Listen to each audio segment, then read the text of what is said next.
कुठं भाऊ भावाच्या विरोधात, कुठं मुलगा, तर कुठं मुलगी बापाच्या विरोधात, कुठं भाऊ बहिणीच्या विरोधात, काका पुतण्या संघर्ष तर विचारायलाच नको। रक्ताच्या नात्यांमधला हा राजकीय संघर्ष महाराष्ट्रासाठी नवा नाहीये। याआधी अशा अनेक राजकीय लढाया झाल्यात, मात्र आता या लढाया फार जोरकसपणे आणि तीव्रतेने दिसू लागल्यात। बारामतीमधल्या पवार कुटुंबातील राजकीय फुटीची चर्चा तर जगभरात झाली आहे। पक्ष फुटला, कैक नाती दुरावलीत, शरद पवार आणि अजित पवार एकमेकांच्या विरोधात उभे ठाकलेत।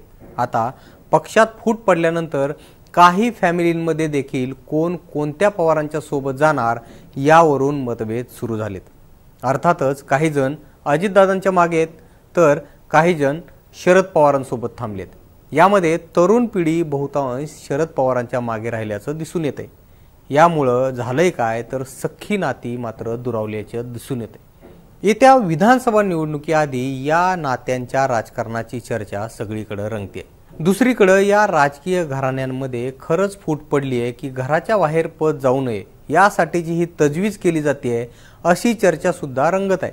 यामधल्याच महाराष्ट्रामधले ज्या काही महत्त्वाचे राजकीय फॅमिलीज आहेत त्या फॅमिलीजमधलं राजकारण पुढील काही मिनिटात आपण जाणून घेणार आहोत। नमस्कार, मी निलेश, आपण बघताय मुंबई तक। अर्थातच कुटुंबांमधील राजकीय फुटीची चर्चा सुरुवात करायची झाली म्हटलं की याची सुरुवात नक्कीच बारामतीपासून करावी लागेल। अजितदादांनी शरद पवारांची साथ सोडत अख्खा पक्ष ताब्यात घेतला। मोठा गट फोडत ते सत्तेसोबत गेले आणि उपमुख्यमंत्रीपद पुन्हा मिळवलं। तर काही जणांना म्हणजे सोबत गेलेल्या काही जणांना त्यांनी मंत्रीपद सुद्धा दिलं। यानंतर लोकसभेला पवार कुटुंबातील हा संघर्ष आणखीनच ताणला गेल्याचं दिसून आलं। अजितदादांची फॅमिली विरुद्ध उर्वरित पवार असं चित्र उभ्या महाराष्ट्रानं बघितलं। लोकसभेला सुप्रिया सुळे विरुद्ध सुनेत्रा पवारांच्या लढाईची चर्चा देशभरामध्ये झाली। सहानुभूतीच्या लाटेचा फायदा झाला आणि शरद पवारांनी ही बाजी मारली। सुप्रिया सुळेंसकट 8 खासदार त्यांनी निवडून लोकसभेत पाठवले। इकडे दादांना मात्र तटकरेंच्या रूपानं एकच खासदार करता आला। या लढाईत शरद पवारांनी बाजी मारली। त्यानंतर सुनेत्रा पवारांना राज्यसभेवरती पाठवण्यात आलं। युगेंद्र पवार आता विधानसभेच्या मैदानात उतरणार असल्याची चर्चा सुरू झाली। टोकाचा संघर्ष पाहायला मिळतोय। असं असलं तरी सगळी पदं पवारांकडेच ठेवण्याची ही खेळी आहे का अशा स्वरूपाच्या चर्चा सुद्धा रंगताना पाहायला मिळत आहेत। बारामतीनंतर आताचं ताजं उदाहरण आहे ते आत्रामांच्या घरातलं। येत्या विधानसभा निवडणुकीमध्ये बाप लेकीमधला राजकीय संघर्ष महाराष्ट्राला पाहायला मिळणार आहे हे जवळपास निश्चित झालंय। अजित पवारांच्या राष्ट्रवादीचे कॅबिनेट मंत्री धर्मराव बाबा आत्राम आणि त्यांची मुलगी भाग्यश्री आत्राम यांच्यातली ही लढाई चुरशीची होणार आहे असं दिसून येते। धर्मराज बाबा यांनी मुलीच्या बंडाबाबत बोलताना शरद पवार गट माझं घर फोडून माझ्या स्वतःच्या मुलीला माझ्या विरोधात उभं करणार आहेत, मात्र माझ्या जावयावर आणि मुलीवर विश्वास ठेवू नका, या लोकांनी आपल्याला धोका दिलाय। याशिवाय आत्रामांनी मुलीला आणि जावयाला नदीत फेकून देण्याची सुद्धा भाषा केली आहे। अजितदादांनी बापासोबतच राहा असा सल्ला भाग्यश्री आत्रामांना दिला खरा, मात्र त्यांनीच तुम्हीच शरद पवार गटात या असं म्हणत पलटवार केला। मतदारसंघातील रस्त्यांची दुर्दशा आहे, आदिवासींच्या समस्यावर कोण बोलणार? धर्मराव बाबा यांनी मला गाजर दाखवलंय। बाबा कितीही काही बोलले तरी आशीर्वाद समजून गोड मानून घेणार आहे असं भाग्यश्री यांनी म्हटले। एकंदरीतच ही लढाई चर्चेचा विषय ठरते। इकडे दिंडोरीत आल्यानंतर सुद्धा बाप आणि लेकामधला संघर्ष आपल्याला तापलेला दिसून येते। नरहरी झिरवाळ यांचे चिरंजीव गोकुळ झिरवाळ यांनी बंड पुकारले। काही दिवसांपूर्वी गोकुळ झिरवाळांनी जयंत पाटलांची भेट घेतली होती।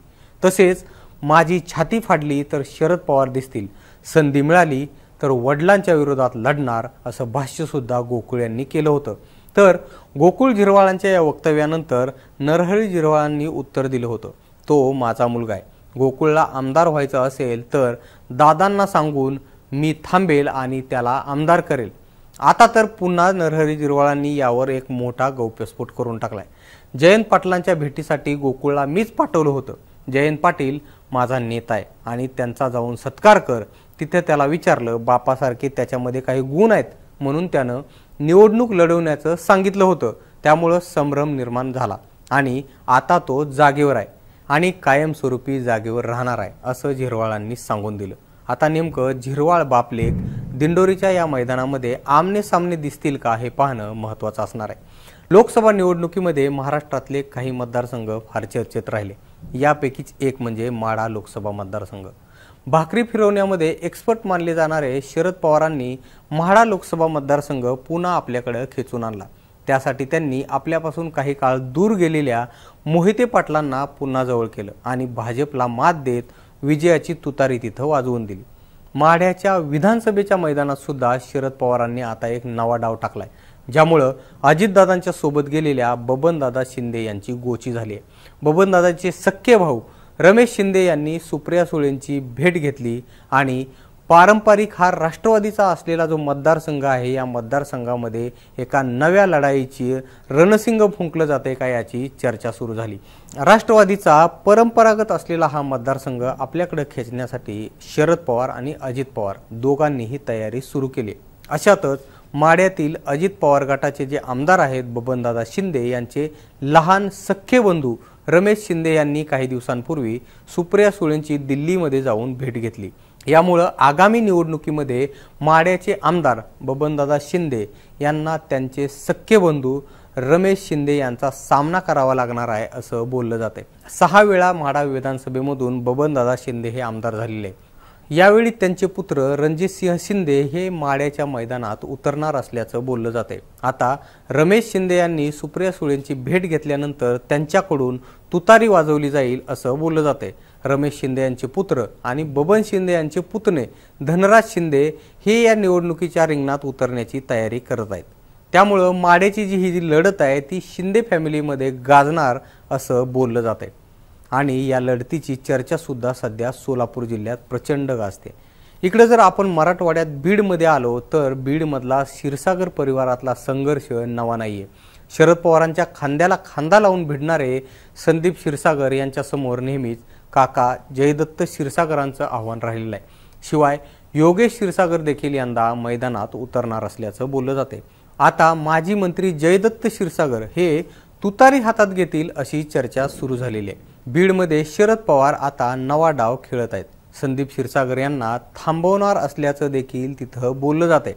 माजी मंत्री जयदत्त क्षीरसागर आणि त्यांचे पुतणे संदीप क्षीरसागर यांची पुण्यात भेट झाल्याची माहिती आहे। बीड लोकसभेच्या निवडणुकीमध्ये जयदत्त क्षीरसागरांनी राष्ट्रवादी काँग्रेस शरदचंद्र पवार पार्टीचे उमेदवार बजरंग सोनवणेंना थेट सहकार्य केलं होतं अशी सुद्धा चर्चा बीडच्या राजकारणामध्ये सुरू आहे। माजी मंत्री जयदत्त क्षीरसागर हे सलग 4 वेळा आमदार राहिलेले आहेत। काका पुतण्यांच्या वादामध्ये जयदत्त क्षीरसागरांना 2019ला संदीप क्षीरसागरांकडून पराभव स्वीकारावा लागला होता। मात्र यावेळी संदीप क्षीरसागर हे विद्यमान आमदार असताना स्थानिक काही नेते त्यांना सोडून गेलेत। पवारांना बीडची जागा कुठल्याही परिस्थितीत गमवायची नाहीये। त्यामुळे संदीप क्षीरसागरांना थांबवून जयदत्त क्षीरसागरांना ते पुढे करतायत का हे सुद्धा पाहावं लागणार आहे। बीडमध्ये पुन्हा एकदा नवा डाव खेळणार असल्याची चर्चा बोलली जाते। आता बीडमधून आपण तिकडे बुलढाण्यामध्ये जर गेलो तर तिथं सुद्धा शिंगणे फॅमिलीमध्ये अशीच काहीची परिस्थिती निर्माण झाल्याचं दिसून येते।